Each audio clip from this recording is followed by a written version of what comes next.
In-upload ng isang social media influencer at nag-viral ang tila sadyang pagpasok ng isang motorista sa isang one-way na kalsada sa BGC Taguig. Tinikita na ang driver. May report si Ian Cruz. Viral na ang videong ito nakuha sa Bonifacio Global City o BGC sa Taguig. Pwede ba kumaliwa dyan? Baka... Pwede. Bawal! Basta ako. Nalakad ako. Ang nilikuan ng driver, one way. Mauhuli tayo. Di mahuli tayo. Saan tayo pupunta? Uy, wrong way ata. Hanggang sa pinara na sila ng traffic marshal. Kunwari yung ways, the ways. Oh, sabi mo ways, Ways. Kuya, we're getting lost. So, The ways, I think. Yeah, sir.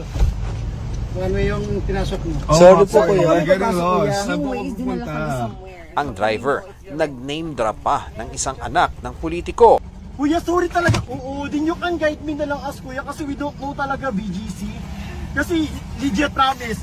Sabi ng pamuno ng BGC, inisyohan na ng ordinance violation ticket ang driver. September 23 pa raw nangyari ang insidenteng nakunan mula sa 28th Street hanggang sa pagkaliwa sa one-way na 7th Avenue. Nakikipag-ugnayan na rin daw ang kanilang security team sa LTO para mahuli ang lumubag na motorista. Sinisika pa ng GM Integrated News na makuha ang panig ng Investigation and Intelligence Division ng LTO ukol sa insidente.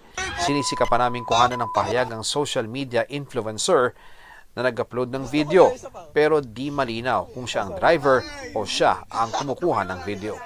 Ian Cruz nagbabalita para sa GMA Integrated News.